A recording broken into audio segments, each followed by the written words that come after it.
Hello दोस्तों, welcome to ICM channel. आज हमसे यहाँ पे डिस्कस करने वाले हैं बजाज फिनसर्व के बारे में। बहुत से लोग यहाँ पे अभी ये डाउट उनको हो रहा है कि क्या यहाँ से स्टॉक और ज़्यादा यहाँ पे नीचे जाएगा, क्योंकि अभी जस्ट एक सर का कमेंट आया है कि उनका ऐसा मानना है कि सर यहाँ पे एफआईएस जो है स्टेक सेल कर रही है, तो क्या इसमें और ज़्यादा गिरावट हो सकता है। तो हम लोग जो है उन सर का जो भी डाउट है वो तो हमसे क्लियर करेंगे ही, साथ साथ यहाँ पे एक्स्ट्रा डाउट भी आपका पैदा होता है तो हम लोग उसके बारे में भी यहाँ पे जान लेंगे। तो इस वीडियो को अंत तक देखोगे तो ही सारा कुछ आप लोगों को समझ में आएगा।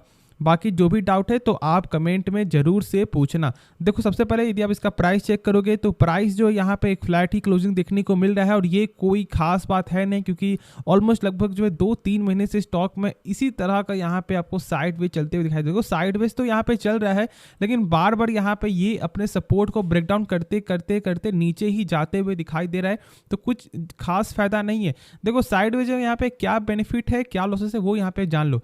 साइडवेज का मतलब आप ये समझो कि बार बार जो क्या हो रहा है ना, सपोर्ट में यहाँ पे नीचे टकरा रहा है, फिर यहाँ से ऊपर आपका उठ रहा है, यानी कि रेजिस्टेंस और सपोर्ट के बीच में ही स्टॉक चलते हुए दिखाई दे रहा है। तो यहाँ पे दो चीज़ का ही आपको पॉसिबिलिटी है। यदि ये स्टॉक जो है अपने सपोर्ट को तोड़ता है तो फिर यहाँ से ज़्यादा ही नीचे जाएगा, जो फिलहाल अभी आपको देखने को मिल रहा है। बजाज फिनसर्व लगातार अपने सपोर्ट को ब्रेक डाउन करते हुए दिखाई दे रहा है। यदि यही आपका जो रेजिस्टेंस को ब्रेकआउट करता तो फिर स्टॉक में रैली ही देखने को मिलता लगातार। तो यही चीज़ यहाँ पे एक पॉजिटिव है, तो एक निगेटिविटी यहाँ पे देखने को मिल रहा है। लेकिन जो अब डाउट है ना, वो हम सब पहले यहाँ पे जान लेते हैं, फिर हम लोग आगे इसके बारे में डिस्कस करेंगे, यानी कि इसका आज का जो है आपका डिलीवरी क्या देखने को मिलता है, और साथ साथ कुछ कंपनी का फंडामेंटल, साथ साथ कुछ कंपनी का ब्रोकर ने जो टारगेट दिया है वो। तो आप इस वीडियो को जरूर से अंत तक देखना। तो यहाँ पे आप देख रहे हो कि जो एफआईएस का जो स्टेक है ना, वो 7.81% से घटकर आपका हो चुका है 7.03%, यानी कि यहाँ पे जो है स्टेक सेल होते हुए ही दिखाई दे रहा है। लेकिन अब बहुत सारे लोग जो है एक चीज़ पे फोकस नहीं कर रहे हैं, वो है कंपनी का प्रमोटर, यानी कि प्रमोटर का क्या यहाँ पे होल्डिंग जो है क्या बढ़ा है या फिर घट रहा है। तो यहाँ पर आपका जो है 0.3%, यानी कि ऑलमोस्ट 0.03% जो है बढ़ते हुए ही दिखाई दे रहा है, क्योंकि 60.75 से बढ़कर आपका हो चुका है 60.78। तो ये आप से एक सवाल है, ठीक है, आप लोग जरूर से कमेंट में बताना कि सबसे मेन कंपनी का यहाँ पे कौन सा पैटर्न होता है, यानी कि जो शेयर होल्डिंग पैटर्न है, यानी कि प्रमोटर हो या फिर आपका एफआईएस, ये दोनों में से कौन सा जो है मेन होता है, ये चीज़ आपको कमेंट में बताना है। और हम लोग यहाँ पे आपको बता भी देंगे कि जो आपका कमेंट आंसर है क्या वो सही है या फिर गलत है। बाकी यदि आप यहाँ पे चेक करो जो थर्ड पॉइंट, यानी कि डोमेस्टिक का, तो देखो जो डोमेस्टिक में यहाँ पे क्या देखें 6.91% से बढ़कर आपको हो चुका है 7.10, यानी कि यहाँ पे जो है डोमेस्टिक पे जो है डीआईएस से यहाँ पे माल उठा रहे हैं।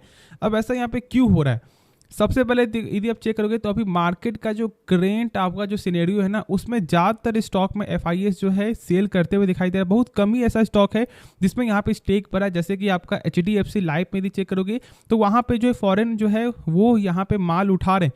लेकिन अब इसका मतलब ये नहीं कि जहाँ पे सेल हो रहा है वो स्टॉक यहाँ पे खराब हो गया, ऐसा बिल्कुल भी आपको ये नहीं समझना है। और ये डर से यहाँ पे स्टॉक को सेल कर देना, ये सबसे बड़ा यहाँ पे आपका बुड़बकी होगा। तो ये काम बिल्कुल भी ना करें। यदि देखो शॉर्ट टर्म पर्पस है तो मैंने बताया हुआ है कि इसका जो लेवल है, यानी कि 1270 का जो रेंज है, इस लेवल को आपको जरूर ध्यान देना है।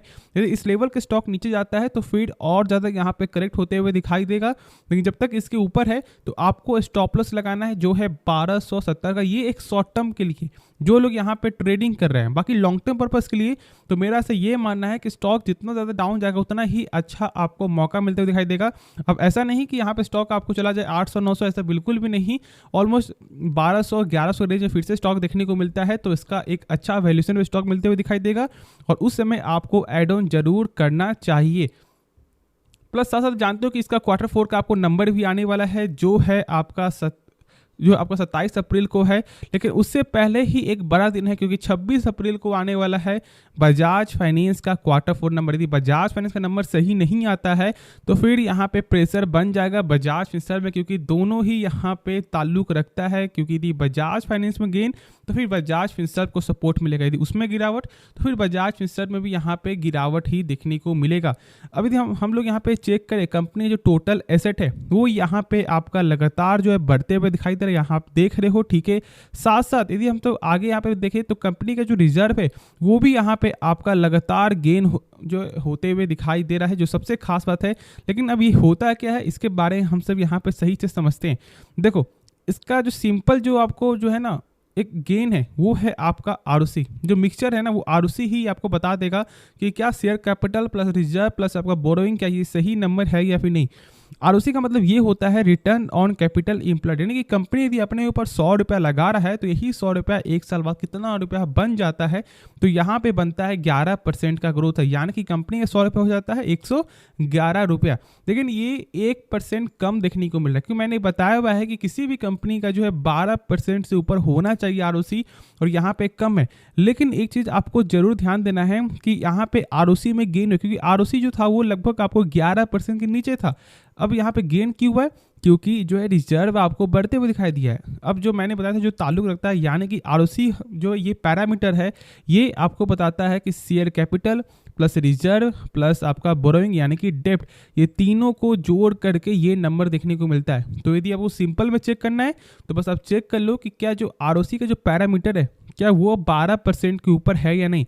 यदि ऊपर होता है तो मतलब समझ जाना कि जो शेयर कैपिटल प्लस आप जो रिजर्व प्लस आप बोरोइंग यहाँ पे सही ही देखने को मिल रहा है। ये एक शॉर्ट तरीका है बस, लेकिन आपको जानना जरूरी था, इसलिए मैंने आपके साथ यहाँ पे शेयर किया है। अब देखो यहाँ पे यदि हम लोग चेक करें कंपनी का जो बुक वैल्यू, यानी कि यदि कंपनी डूब रही है तो एक शेयर के बदले कंपनी कितना रुपया पे कर सकता है, तो यहाँ पे मिलेगा 267 रुपया पर शेयर, जो एक अच्छा नंबर है। अब ये होता क्या है, अब बहुत लोग क्या सोच रहे हैं कि यार इतना कम नंबर, यानी कि मान लो यदि आपने बाय किया हुआ है यहाँ पे 1800 में और यदि कंपनी डूब जाती है तो मात्र मिलेगा 267 रुपया ही।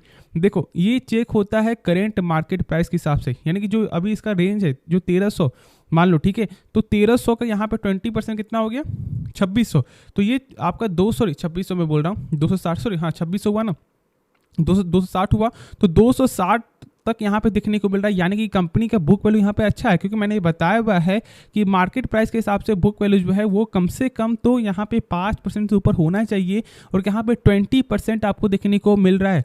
तो ये चीज़ भी आपको ध्यान देना है, कंपनी का फंडामेंटल में कोई भी खराबी नहीं है। साथ साथ यदि हम लोग यहाँ पे चेक करें आज का इसका जो आपको डिलीवरी, तो यहाँ पे 52% जो है आपको डिलीवरी देखने को मिल रहा है, जो एक अच्छा नंबर है, जो आप जान रहे हो। क्योंकि अभी बहुत ज़्यादा जो है हेल्प चाहिए, क्योंकि यदि ऐसा नहीं देखने को मिलेगा तो फिर स्टॉक और ज़्यादा यहाँ पे गिरावट में आपको देखने को मिलेगा। साथ साथ यदि हम लोग यहाँ पे चेक करें बजाज फाइनेंस का, तो यहाँ भी 35% का जो है आपको माल उठाया जा रहा है, यानी 35% लोग जो है घर लेके जा रहे हैं।